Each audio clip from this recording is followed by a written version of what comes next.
Hello and welcome everyone to another exciting episode of the Super Carlin Gaming Mario Kart 8 Roulette Challenge, where Ben and I are trying to 3-star every cup with randomly chosen cards and characters. What's up, Ben? Oh man, not much, but 3-star for you.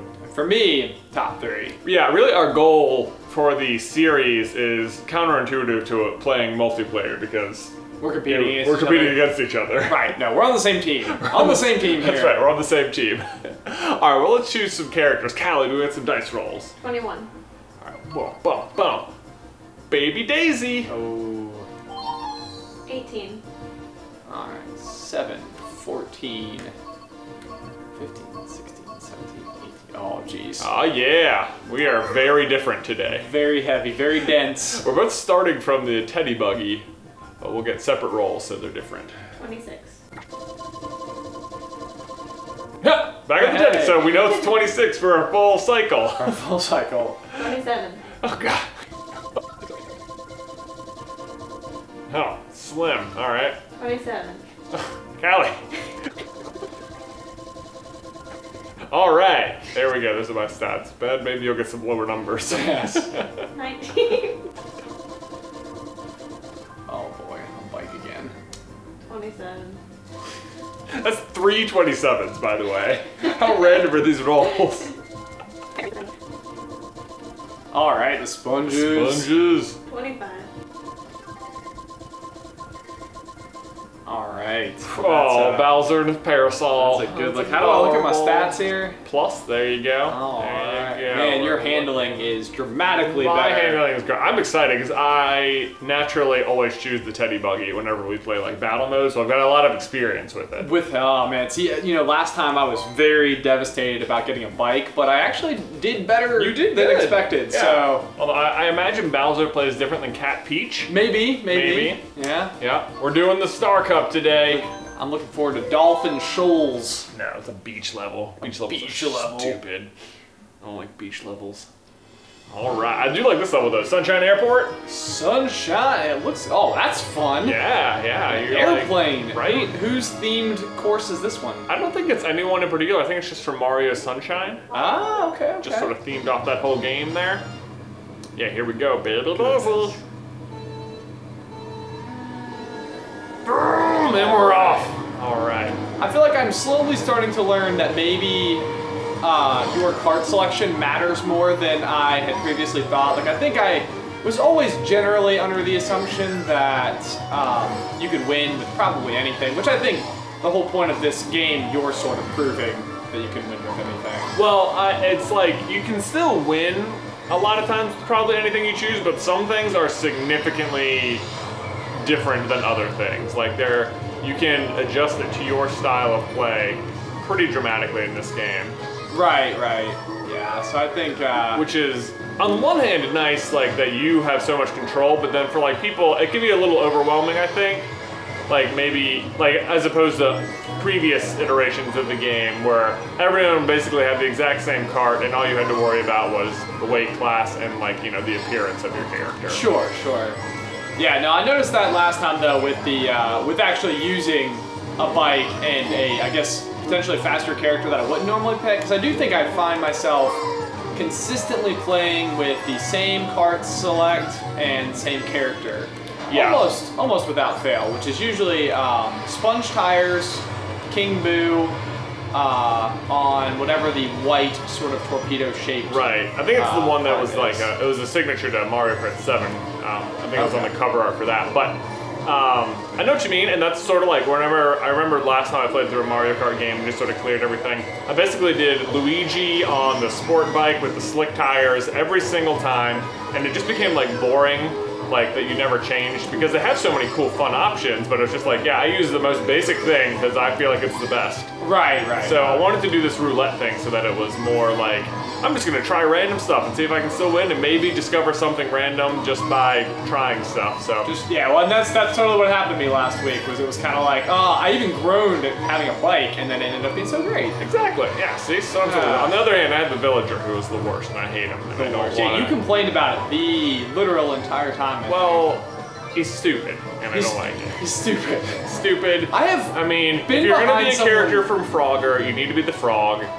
You're right, exactly. I don't Why wanna be- are there even other characters Yeah. from Frogger in this thing? Ben, did you just get sniped at the line by Baby Peach? Maybe just a little. Oh, you were right there though. That was not far behind. Not as bad. I like Yeah. the sponge tires. They've Sponge got tires are adequate grip for me. That's what sponges do. They just grip. Dolphin shoals. All right, so I have to actually say, with dolphins. You don't like dolphins? Dolphins drive me crazy. So those of you who don't know, what I did before YouTube all the time was an aquarium company. And so I feel like everybody just sort of assumes that I love all sea life. The dolphins just go through and ruin every good jigsaw puzzle that there is. Right. Like, You know, it's like there's this great underwater reef, and then what is that? A dolphin? like what is a dolphin doing in this underwater reef scene? Shouldn't be there. You know, the other one equally prevalent, I feel, is turtles. Turtles There are turtles also in my hate freaking zone. everywhere. Is this a tongue that I'm on right now? Yeah, it's an eel. Oh, an eel. The back of an eel. And you can actually, if you're like hopping on the back, like along the spine, you can get little boosts for like the jumps. Fun fact.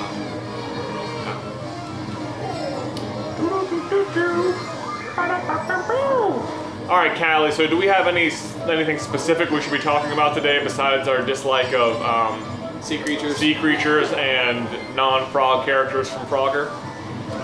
What's the biggest fight you two have ever had? Oh my Oh, gosh. dang, going right for it. Going right for it. Obviously, probably Mario Kart related.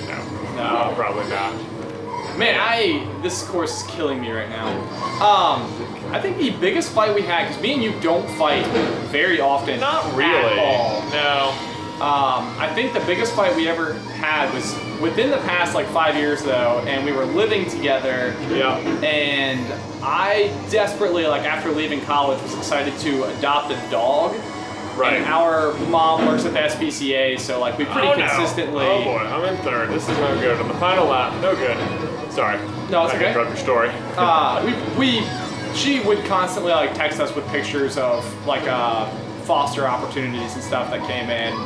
And so I know I was like really excited about the potential to get this new dog, and you were less excited about it.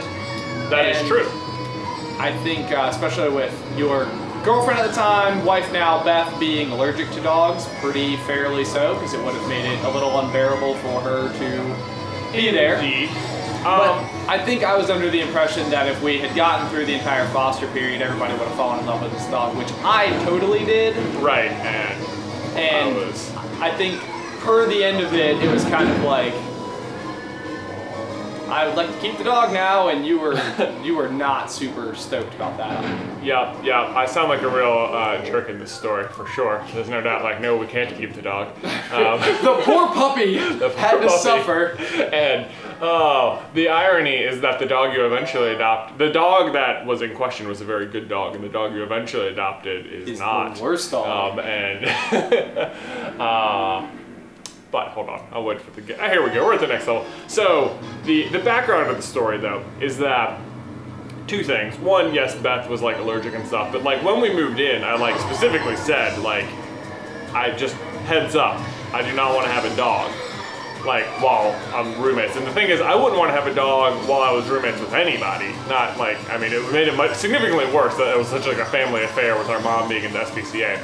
But, there is no such thing as being roommates with someone who has a dog that isn't your dog, where you don't also have to take care of the dog in some capacity. And it's like, so like if you're the person without the dog, you will be the one, you will have to deal with, you don't get nearly the enjoyment of the person who owns it. Right.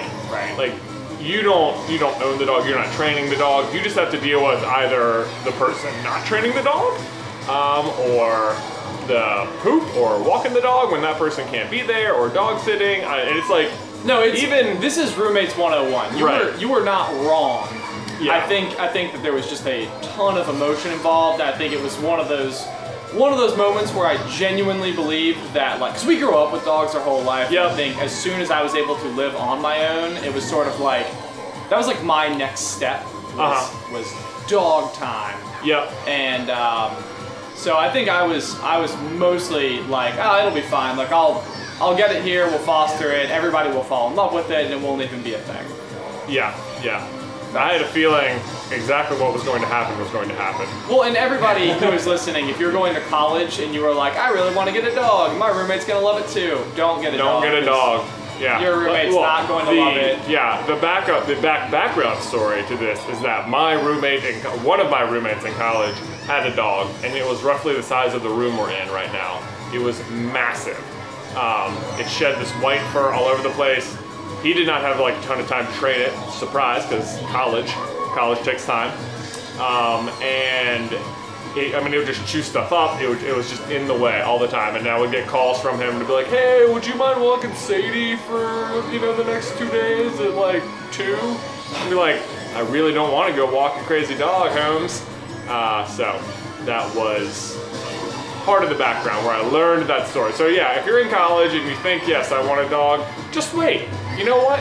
You'll have better time later. Yeah, you'll end up having a better experience with the dog. Yeah, and probably a better experience with your roommates. All around. Yeah, I think the only thing that makes that story less true is the fact that the dog I had when me and you had the disagreement was an amazing dog, and the dog I ended up with is less. So there's lots of scenarios, but that is my overall advice about having roommates and when you should get a dog. Oh man! Oh dang! This is the one that's not a circuit, right? Not a circuit. You just top to bottom. But yeah, no. I think kind of just going back to the idea of roommates and less about our fight. Roommates are something to be very, very cautious with because every single person in the world thinks they can live with their friends and it won't be an issue. Right. I've had some interesting situations. I found one commonality between any situation with a roommate is when you're approaching the end of being roommates. Oh, you cannot stand anything to do Right, anymore. like all of a sudden, all of the stuff you have like sort of put aside and put on the back burners that haven't really addressed with them starts seeping up, like because you know the end is in sight. Like the consequences of you speaking about it have left the building. Because you're about to leave the building. So it's like all of a sudden those dishes that aren't getting done or whatever it is starts coming to the surface. And yeah, it can be. And that's the thing too, is that like everybody has like their faults when it comes to living with somebody. So like you could be really, really, really good about doing dishes, but really bad about ever cleaning the bathroom. Right, sure. And that's gonna be the thing, is that you are going to, almost always, you will notice the things that the other person doesn't do and not realize that you also do things that are probably annoying. Right. Yeah. I had a roommate, so I had a bunch of different roommates in college. Like my freshman year, I did random roommates. I was like, oh yeah, that's what you're supposed to do, right? And I don't know, I probably would have just roomed with a friend in retrospect, but it worked out pretty good. Like we were friendly enough with each other, but because I feel like we didn't like hang out a ton, it was like easier to communicate about anything that might have bothered us. Boy. This is like fun slaloms here at the bottom. I had a lot of fun rooming with people who were like, I had 3 roommates my last 2 years of college. One of whom I was pretty good friends with, and the other 2 were like friends of his as well, that I just sort of got to know.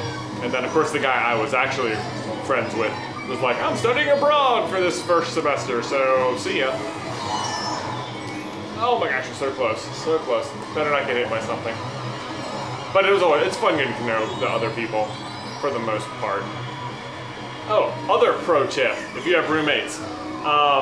You still just need 1 set of plates and silverware. Oh, so true. Oh man. If you have a lot, they will just pile up. Right, because if you have more that you can use, you'll just keep using the clean ones, but yeah, I remember, that was such a problem. We had like each person had brought like a full set of like pots and pans. Yeah, and it was just like, well, I'm never gonna wash these because there's still clean ones available, and that is a recipe for disaster. I remember coming over and it's like a comically large stack of dishes. It was awful. It was a Jenga tower. Right, and the other problem is that because you didn't, like, the reason, it's like, if one person doesn't do their dishes, it's like, it becomes insurmountable. Right. Like, yeah, like you're not gonna go and like, if you go and do dirty one dish, you're not going to clean it when there's a pile of dirty dishes. If someone else's dishes are preventing you from doing your dishes, it's like, well, I gotta wait for them, I'm not gonna do their dishes. and then it just snowballs so bad.